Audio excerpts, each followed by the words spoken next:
जय श्री कृष्ण। 16वां अध्याय, जय विजय का वैकुंठ से पतन। ओम नमो भगवते वासुदेवाय। श्री ब्रह्मा जी ने कहा, देवगण, जब योगनिष्ठ सनकादि मुनियों ने इस प्रकार स्तुति की तब वैकुंठ निवास श्री हरि ने उनकी प्रशंसा करते हुए यूँ कहा। श्री भगवान ने कहा, मुनिगण, ये जय विजय मेरे पार्षद है। इन्होंने मेरी कुछ भी परवाह ना करके आपका जो बहुत बड़ा अपराध किया है, आप लोग भी मेरे अनुगत भक्त हैं, अतः इस प्रकार मेरी ही अवज्ञा करने के कारण आपने इन्हें जो दंड दिया है वह मुझे भी अभिमत है। ब्राह्मण मेरे परम आराध्य है। मेरे अनुचरों के द्वारा आप लोगों का जो तिरस्कार हुआ है उसे मैं अपना ही किया हुआ मानता हूँ, इसलिए मैं आप लोगों से प्रसन्नता की भिक्षा मांगता हूँ। सेवकों के अपराध करने पर संसार उनके स्वामी का ही नाम लेता है। वह अपयश उनकी कीर्ति को इस प्रकार दूषित कर देता है जैसे त्वचा को चर्मरोग। मेरी निर्मल सूय सुधा में गोता लगाने से चंडाल पर्यंत सारा जगत तुरंत पवित्र हो जाता है, इसलिए मैं विकुंठ कहलाता हूँ। किंतु यह पवित्र कीर्ति मुझे आप लोगों से ही प्राप्त हुई है, इसलिए जो कोई आपके विरुद्ध आचरण करेगा वह मेरी भुजा ही क्यों ना हो, मैं उसे तुरंत काट डालूंगा। आप लोगों की सेवा करने से ही मेरे चरण रज को ऐसी पवित्रता प्राप्त हुई है कि वह सारे पापों को तत्काल नष्ट कर देती है, और मुझे ऐसा सुंदर स्वभाव मिला है कि मेरे उदासीन रहने पर भी लक्ष्मी जी मुझे एक क्षण के लिए भी नहीं छोड़ती। यद्यपि इन्हीं के लेश मात्र कृपा कटाक्ष के लिए अन्य ब्रह्मादि देवता नाना प्रकार के नियमों और व्रतों का पालन करते हैं, जो अपने संपूर्ण कर्मफल मुझे अर्पण कर सदा संतुष्ट रहते हैं। वह निष्काम ब्राह्मण ग्रास ग्रास पर तृप्त होते हुए घी से तरह तरह के पकवानों का जो भोजन करते हैं, तब उनके मुख से जो मैं तृप्त होता हूँ, वैसा यज्ञ के अग्नि स्वरूप मुख से यजमान की दी हुई आहुतियों को ग्रहण करके भी नहीं होता। योग माया का अखंड और असीम ऐश्वर्य मेरे अधीन है, तथा मेरी चरणोद रूपिणी गंगा जी चंद्रमा को मस्तक पर धारण करने वाले भगवान शंकर के सहित समस्त लोकों को पवित्र करती है। ऐसा परम पवित्र और परमेश्वर होकर भी मैं आप जिसकी पवित्र चरण रज को अपने मुकुट पर धारण करता हूँ, उन ब्राह्मणों के कर्म को कौन नहीं सहन करेगा।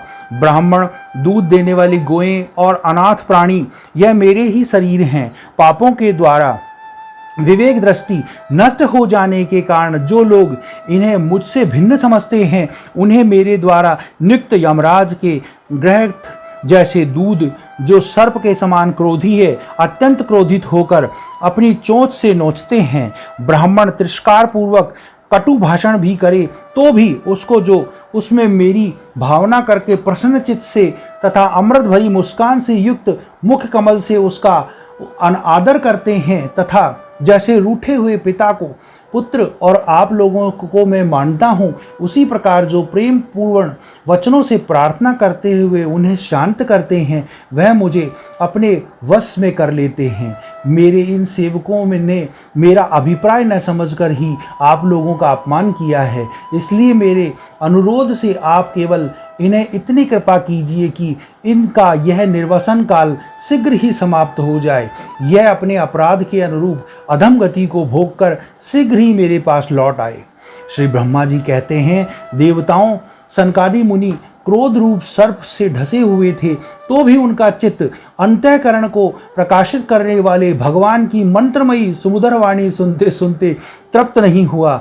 भगवान की युक्ति बड़ी ही मनोहर और थोड़े से अक्षरों वाली थी, किंतु वह इतनी अर्थपूर्ण, सारयुक्त, दुर्विवेक्ष और गंभीर थी कि बहुत ध्यान देकर भी सुनने और विचार करने पर भी वह ये ना जान सके कि भगवान क्या करना चाहते हैं। भगवान की इस अद्भुत उदारता को देखकर मैं बहुत आनंदित हुए और उनका अंग अंग पुलकित हो गया। फिर योग माया के प्रभाव से अपने परम ऐश्वर्य का प्रभाव प्रकट करने वाले प्रभु से वे हाथ जोड़कर कहने लगे।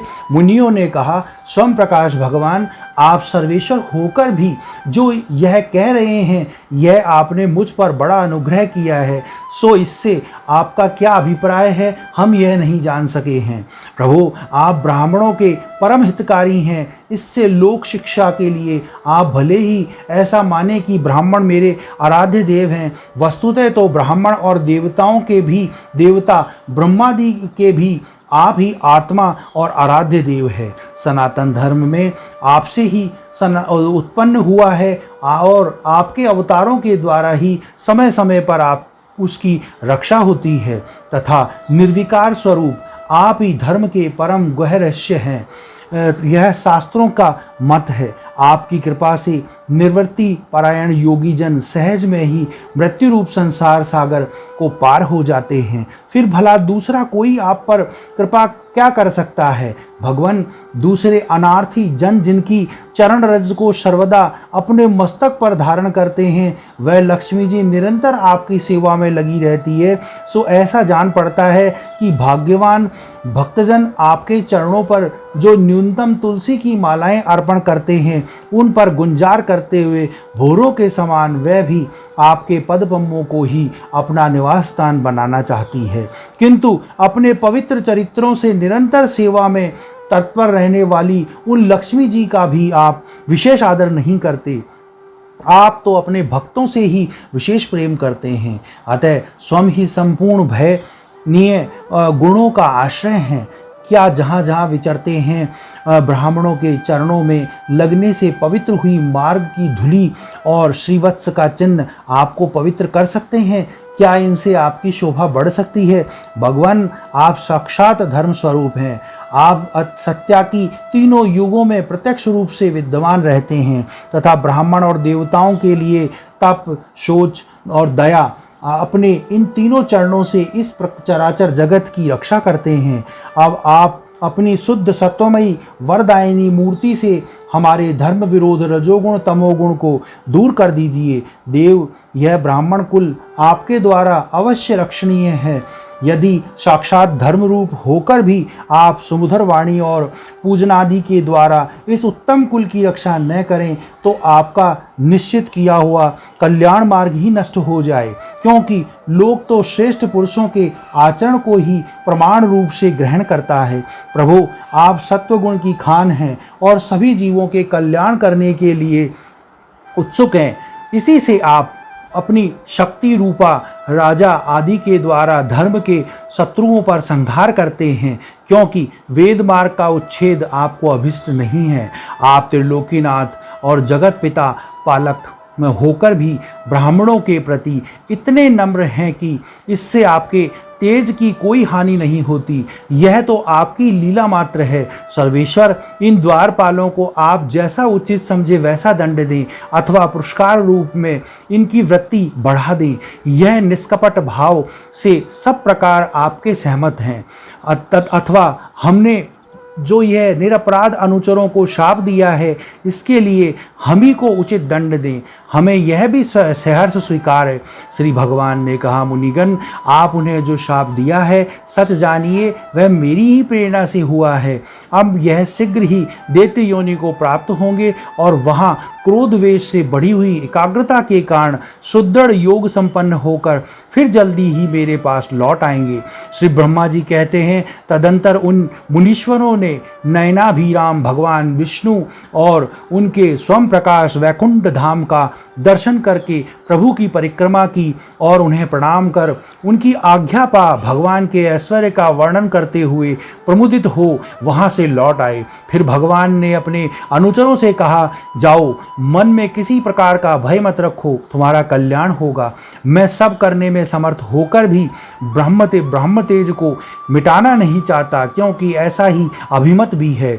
एक बार जब मैं योग निद्रा में स्थित हो गया था, तब तुमने द्वार में प्रवेश करती हुई लक्ष्मी जी को रोका था, उस समय उन्होंने क्रुद्ध होकर पहले ही तुम्हें शाप दे दिया था। अब दैत्य योनि में मेरे प्रति क्रोधाकार वृत्ति रहने से तुम्हें जो एकाग्रता होगी उससे तुम इस विप्र तिरस्कार जनित पाप से मुक्त हो जाओगे और फिर थोड़े ही समय में मेरे पास लौट आओगे। द्वारपालों को इस प्रकार आज्ञा दे भगवान ने विमानों की श्रेणियों से सुसज्जित अपने सर्वाधिक श्री संपन्न धाम में प्रवेश किया।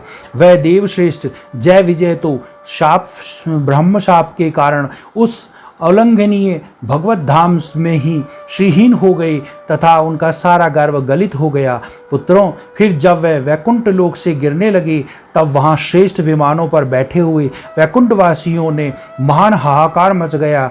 इस समय दिति के गर्भ में स्थित जो कश्यप जी का उग्र तेज है उसमें भगवान के उन पार्षद प्रवरों ने प्रवेश किया। उन दोनों असुरों के तेज से ही तुम्हारा सबका तेज फीका पड़ गया है। इस समय भगवान ऐसा ही करना चाहते हैं जो आदि पुरुष संसार की उत्पत्ति स्थिति और लय के कारण है, जिनकी योग माया को बड़े बड़े योगी जन भी बड़ी कठिनता से पार कर पाते हैं।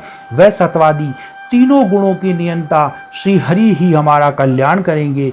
अब इस विषय में हमारे विशेष विचार करने से क्या लाभ हो सकता है। 16वां अध्याय समाप्त। बोलो भगवान श्री कृष्ण की जय। ओम नमो भगवते वासुदेव।